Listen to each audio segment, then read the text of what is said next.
Interesting too. So I've been going as we discussed before this. I went through the rankings for the Premier League, and as we talked about in the summer, right, we were looking at some teams that could, may possibly, surprise people. Did you ever predict that Everton would be being the best team in the league this year, or Wolves being three? Uh, I guess to answer the first part, Everton, no clue. I had no idea that the quality of players that they would bring in just before the start of the season would be, and I guess throughout the beginning portion of the season, would be as effective as they've been. You look at James Rodriguez, he's an ex Bayern Munich and ex Real Madrid player, and he has performed at some of the top levels and top teams. Alan, he's a Brazilian center mid. There's Abdul Decore, he was a Watford center mid. So some of those signings right there have done, and obviously Dominic Calvert-Lewin is one of the top strikers right now. I did not expect them to perform at the level that those guys that they're doing right now. I mean, you look at their first, I think it was their first four games. They won all four. They had a perfect record, and I think they were the only team in the Premier League with a perfect record for a bit. And it goes to show that it's the beauty of sport, really. It's that you can have these expectations for a team, and then they blow you away in a different way. Obviously, I'm not a fan of Everton. I'm a Liverpool fan. I despise Everton in all the ways I could, but I appreciate it as a spectator of the sport that they're able to perform at such a high level and be pretty consistent. I mean, they held their own against Liverpool. They kept it to 2-2. Could have been 3-2. Not going to get into the VAR situation, but it was still a very good game back and forth. And then with Wolves, I mean, I said it in our last time we were on this podcast, and it was that they're a team that, first off, is predominantly Portuguese, so they have very good chemistry right there. But they also have players that really are you see, like, there's an investment, an emotional investment, and a physical investment, and that they're just putting themselves into the best shape that they can be, but also best positioning and just kind of mentality that they go into games. And you see like this connect, and you saw it. I mean, in the last season, in the Premier League, these guys were just performing at such a high level against the best teams and giving great results. So I'm very happy to see Wolves doing as well as they are. But yeah, Everton's been a real surprise. Yeah. Something I want to just break down quickly too is Liverpool has been riddled by injuries recently, right? They're still second in the Mm-hmm. league, right? So it's finding a way to somehow make it work. But do you see that it's going to be a trend of more of a negative thing, or do you think that sense that since they've been able to keep it afloat in a sense, they can figure it out and still challenge even with all these injuries? I mean, I think it's always a challenge when you have injuries, and I think it's more about how you react to that adversity. And I think when you look at the quality of the depth of Liverpool, there's a lot of young players and a lot of very able players in all positions. And obviously, it's very difficult when you lose three center backs. But I think it's very hard to tell. Obviously, there's no specific definitive answer that I could give that would actually be correct. I think it will definitely be pivotal, though, in seeing these next few games going for. I mean, we've kind of seen how they've been performing, and it's been pretty. It's been a rough go of it, to put it lightly. But they're still putting out uh, wins and draws, and they're performing at the high level. So it kind of it's just going to be a very kind of a telltale sign of this squad of Jurgen Klopp and of the entire Liverpool community to be able to continue to back each other and support each other and know that it doesn't matter who is in what position, but we know that we can win these games. So it's a difficult position that they're in because, yes, I mean, injuries are never good. You never want a player to be out. You prefer them to be playing. But I think the faith that the players have with each other will speak volumes if they can continue to perform at this level. I was gonna say, do you think it's the reason why they're in these games too is primarily due to coaching, or do you think it's the experience of the guys who are on the field being able to at least make the games competitive? Um, I mean, as it is with almost any team sport, it's a relationship of the two. I think there's a system and a schematic style that a coach implements that is ideally molded to the players themselves. But then again, you have to have the right players playing the right way to make that system work. And I think something that is interesting about the Liverpool style of play is that it's a multifaceted sense. They like to possess. They're also very willing to play a couple, like two passes up the field and try and get a shot on goal. So there's kind of a multifaceted aspect to that kind of lets there be more flexibility to the style of play that they have. So I would say on kind of a basic sense, the players are very important. I mean, having a deep squad is probably one of the most important things, especially in this situation that they're in, where they've lost they're riddled with injuries right now, and they're still maintaining a high level. But it definitely also, I think, the psychological impact that Jurgen Klopp has, which is this kind of, I care about every single one of you, and I believe in every single one of you, and know that if I need you to perform and pull off a win despite all the odds, you can do it. And so it's that relationship again. So I'm going to go through some teams that have disappointed me so far, and I think we'll be in agreement there. So both Manchester teams, right? Manchester United.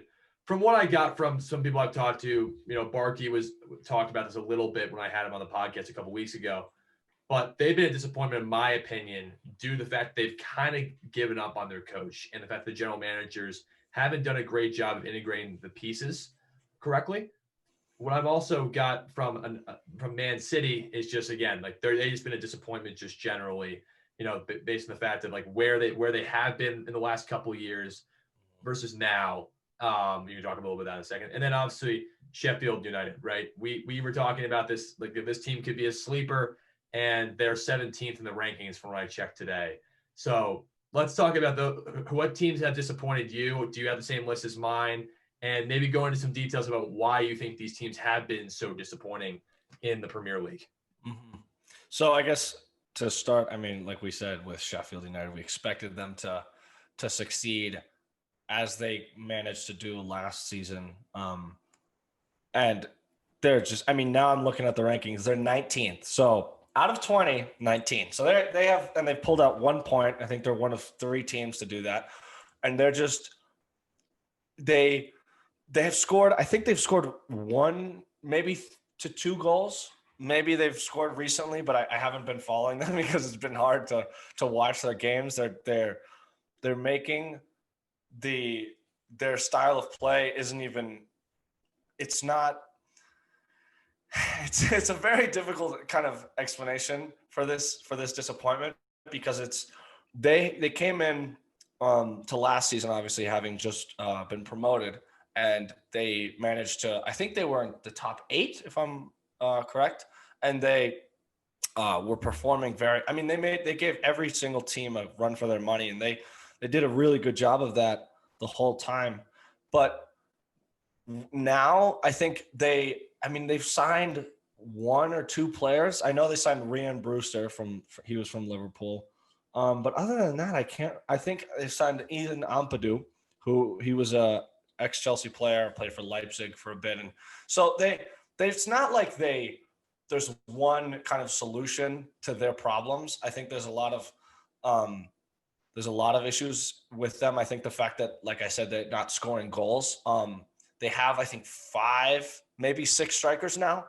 And the fact that they haven't put up more than 5 goals in what, 5 or 6 games now, it's just a shame. And so it's been really hard to watch them too. I mean, from what last year it was, they play a style which is 3 in the back, and they have these wing backs who are incredibly talented and are willing to take you on.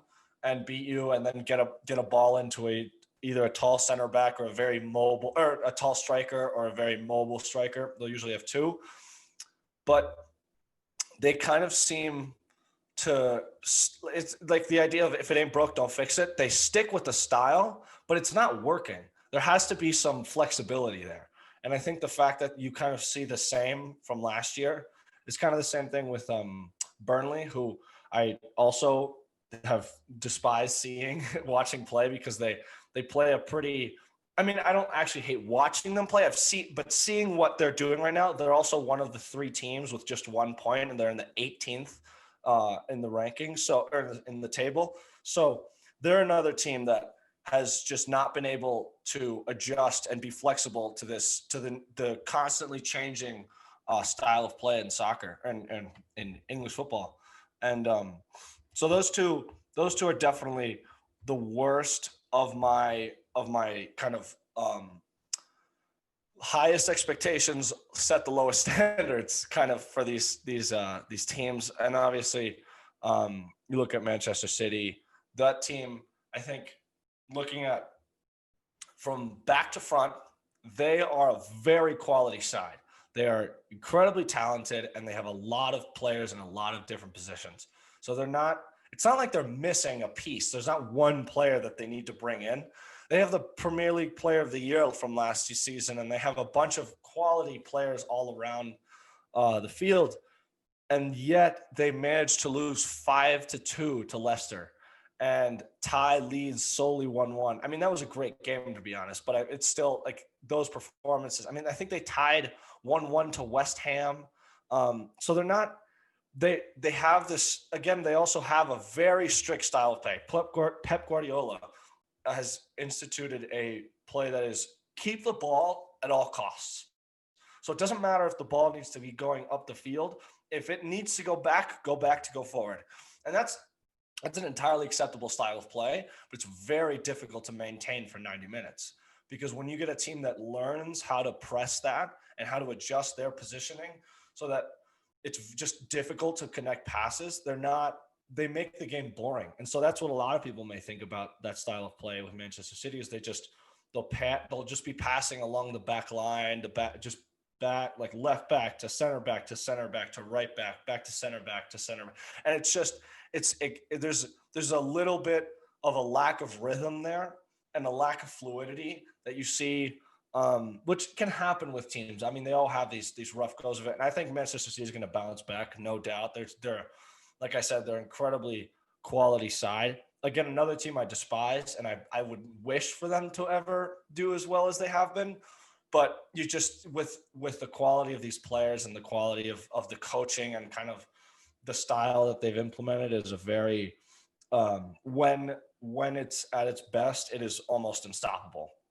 And then Manchester United. I mean, there is so much we could talk about with that. I mean, like you mentioned with Barkey, and I had talked with him as well on an earlier episode on my podcast, and we talked about that.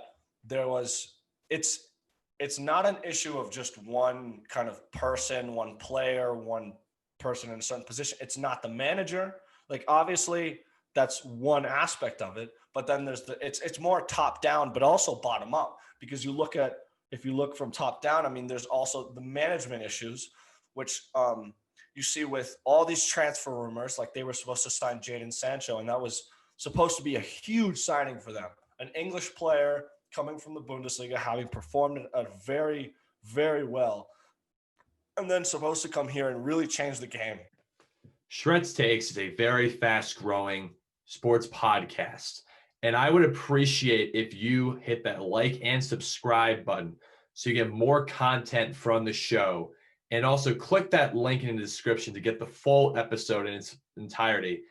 I hope you guys enjoy the rest of the show.